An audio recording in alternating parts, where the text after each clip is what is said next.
ओम नमः शिवाय। शिवजी सदा सहाय। ओम नमः शिवाय। गुरुजी सदा सहाय। जय गुरुजी। शुक्राना गुरुजी। शिवपुराण श्री कैलाश संहिता 15वां अध्याय। उपासना मूर्ति। भगवान स्कंद बोले, त्रिलोकीनाथ कल्याणकारी भगवान शिव ही इस संसार के सृष्टिकर्ता और आकाश के अधिपति हैं। वह ही समिष्टि हैं और वे ही व्यष्टि भी हैं। उन्हीं देवादिदेव सदाशिव से महेश्वर की उत्पत्ति हुई है। अनंत रूप पुरुष होने के कारण वे वायु के भी अधिपति हैं। वे ही सभी प्रकार की मायाओं और शक्तियों से युक्त हैं। ईश्वर, विश्वेश्वर, परमेश्वर और सर्वेश्वर, यही चतुष्टय व्यष्टि रूप कहा गया है। यही श्रेष्ठ तिरोभाव चक्र कहा जाता है। तिरोभाव दो प्रकार का होता है, रुद्राद्रि गोचर एवं जीव समूह का शरीर रूप। पाप और पुण्य जब इस संसार में हैं तब तक इसमें कर्म की साम्यता रहती है। इसी के अनुग्रह करने की सामर्थ्य होती है। इसी भिवु में तिरोभाव और कर्म की साम्यता होती है। वही कल्याणकारी भगवान शिव ही साक्षात पर ब्रह्म, निर्विकल्प और निरामय स्वरूप हैं। तिरोभाव के शक्ति कालामयी तिरोभाव चक्र को महेश्वर के अधिष्ठित उत्तम पद कहा गया है।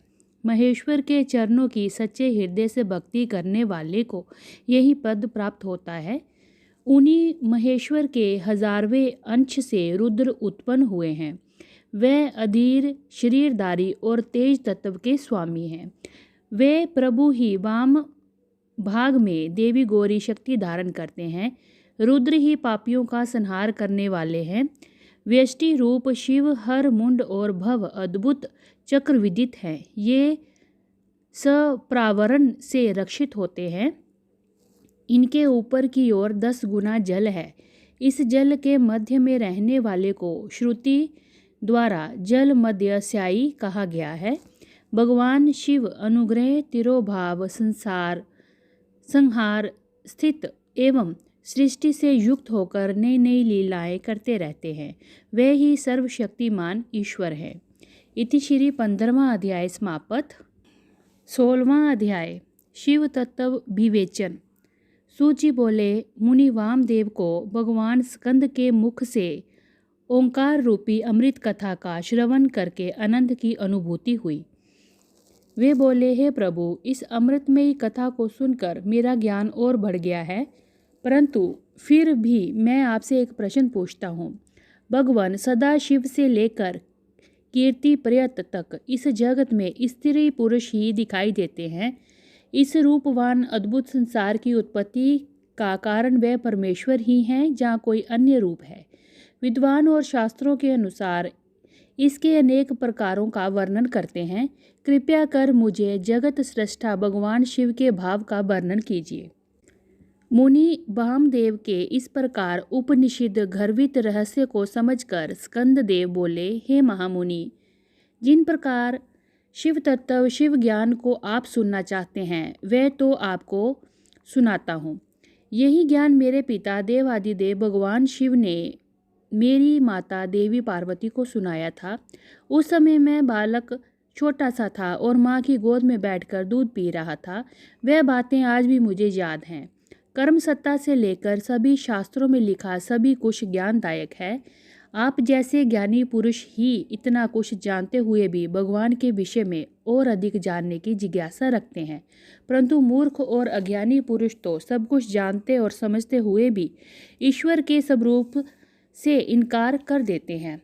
परमेश्वर परमात्मा को जानना एवं उन्हें पहचानने में कोई संदेह एवं परेशानी नहीं है। वह स्त्री पुरुष के रूप में विश्व के सामने प्रत्यक्ष दिखाई देते हैं। श्रुतियों ने ही कहा है कि सच्चिदानंद पर ब्रह्म सिर्फ सत्य है, जो कि असत्य एवं प्रपंचों से निवृत्त अथवा दूर होकर सदाचार के मार्ग का अनुसरण करते हैं। वह सदात्मा कहलाते हैं। वही प्रकाश से चित होकर जगत के कारण बन जाते हैं, वे ही शिव भक्ति भाव को प्राप्त हुए हैं। उन्हीं को भगवान शिव और शक्ति संयोग से परम आनंद की प्राप्ति होती है। इति श्री 16वां अध्याय समाप्त। 17वां अध्याय। शिव ही प्रकृति के कारण रूप हैं। वामदेव जी बोले, भगवान, पूर्व में आपने ही प्रकृति के नीचे नैति और ऊपर पुरुष बताया था, फिर आज आप ये क्या कह रहे हैं? प्रभु, मेरा संशय दूर कीजिए। तब मुनि वामदेव जी के प्रश्न सुनकर स्कंद जी बोले, हे मुनि, अद्वैत सेवावाद का कोई समावेश नहीं होता। ये नश्वर और अविनाशी है। भगवान शिव ही सच्चिदानंद स्वरूप वाले परम ब्रह्म हैं। इन्हीं त्रिलोकीनाथ कल्याणकारी शिव को ही सर्वज्ञ, सबका कर्ता एवं त्रिवेदों का उत्पादक कहा जाता है। वे सर्वेश्वर शिव ही अपनी माया और इच्छा के अनुरूप सुकचित रूप धारण कर पांचों कला में निपुण पुरुष हो गए हैं। वो ही भोक्ता हैं जो कि प्रकृति के सभी गुणों को भोगने वाले हैं। वे ही समष्टि और चित्त प्रकृति तत्व के स्वामी हैं। प्रकृति के गुण सत्व से उत्पन्न हुए हैं।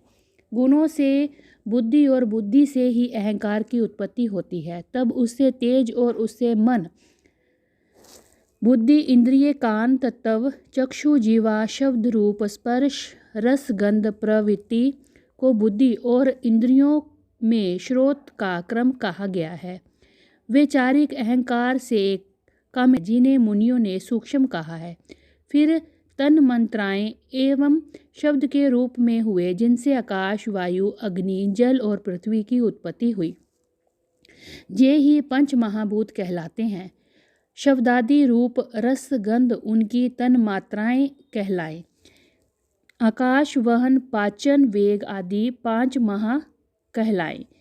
इस प्रकार स्कंद जी का वेदांत युक्त वचन सुनकर मुनि वामदेव बहुत प्रसन्न हुए और हाथ जोड़कर पृथ्वी पर लेटकर उन्हें दंडवत प्रणाम करने लगे। उनके चरणाविंदों में उन्हें परम तत्व ज्ञान प्राप्त हो गया था। इति श्री 17वां अध्याय समाप्त। 18वां अध्याय। शिष्य धर्म। सूत बोले, मुनि वामदेव ने भगवान स्कंद से पूछा, हे भगवान, आप सर्व तत्व को जानने वाले में श्रेष्ठ हैं। आप मुझ पर कृपा करके संप्रदाय के उस ज्ञान के बारे में बताइए जिसके बिना जीवों को भोग और मोक्ष की प्राप्ति नहीं होती। प्रभु, कृपया कर मेरे इस संशय को दूर कीजिए। तब वामदेव जी के इन वचनों को सुनकर स्कंद देव बोले, मुनीश्वर, अब मैं आपको एक परम गुप्त तत्व के बारे में बताता हूँ। वैशाख, श्रावण, अश्विन, कार्तिक, अगहन, माघ महीनों में शुक्ल पक्ष में पंचमी अथवा पूर्णिमा के दिन स्नान करके शुद्ध होकर अपने गुरु के चरणों को धोकर उनके पास रखे आसन पर शंख में फूलों को अभिमंत्रित करके रखें। तत्पश्चात गंध और पुष्प से पूजन करें। उनके समक्ष द्वीप प्रज्वलित करें। मुद्रा से रक्षा कर कवच को मंत्रों से इच्छादित करें। तत्पश्चात विधि पूर्वक अर्घ्य दें और सुगंधित पुष्पों से पूजन करें। आधार पर सुगंधित जल का घट रखकर उसे सूत से लपेटें। उस घट पर पीपल, पिलखन, जामुन, आम और बड़ नामक पांचों पेड़ों की शाल और पत्ते तथा हाथी, घोड़े, रथ, भांबी और नदी के संगम स्थान की मिट्टी में सुगंधित को मिलाकर उसे कलश पर लेपें। लेपने के बाद आम के पत्ते, कुश का अग्र, नारियल, फूल आदि वस्तुओं से कलश को सजाएं। सजाने के बाद कलश में पंचरत्न डालें। यदि पंचरत्न ना हो तो सुवर्ण डालें। नील, माणिक्य, सुवर्ण, मूंगा और गोमेत नामक 5 रत्नों को नरिमलसक का उच्चारण करते हुए अंत में गुलूमू कहते हुए विधि विधान से पूजन करें। खीर और तांबूल अर्पित कर 8 नामों का जाप करते हुए पूजा करें। गुरु द्वारा बताई गई विधि से अनुष्ठान सहित भगवान शिव की पूजा अर्चना करें। फिर गुरु को अपने शिष्य को ह सुह मंत्र से उपदेश देना चाहिए। उपदेश के बाद भस्म का ज्ञान प्रदान करना चाहिए। उस समय गुरु को अपने मन में यही विचार करना चाहिए कि मैं ही शिव हूँ। इस प्रकार शिष्य को ज्ञान दे। इति श्री 18वां अध्याय समाप्त।